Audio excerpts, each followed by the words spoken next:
Okay, so hello again.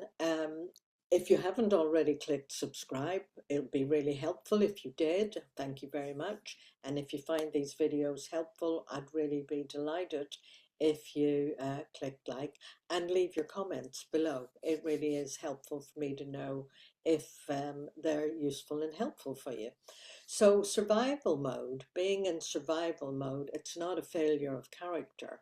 It's a biological and emotional response to prolonged stress and threat or instability.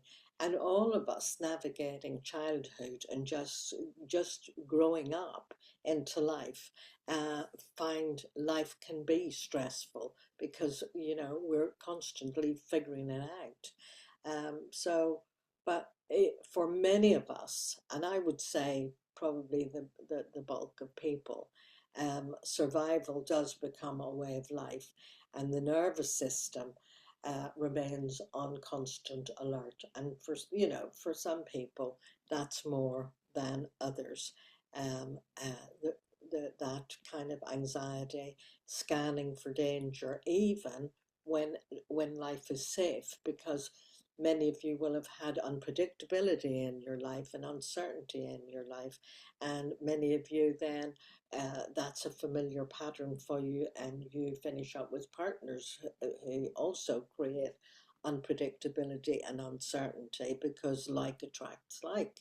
And so the whole state of scanning for danger, even when things are safe, really can lead to illness.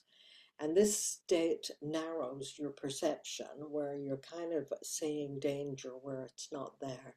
And it constricts possibility and opportunities. You just wouldn't notice them or see them because you're busy looking for something else. And it makes rest feel unfamiliar or even unsafe. Many people who are used to hypervigilance, it generates adrenaline, and then your body gets used to running on the adrenaline. And if things are too peaceful for too long, it gets to the stage where you can't tolerate peace. So, understanding survival mode is the first step in gently loosening its grip. So here's 3 questions for you for your journal that will help you. Where in life do you feel constantly braced or on edge? A bit kind of ready for something to go wrong without even realizing it. What does your body do when you try to rest? And what threats might your system still be protecting you from?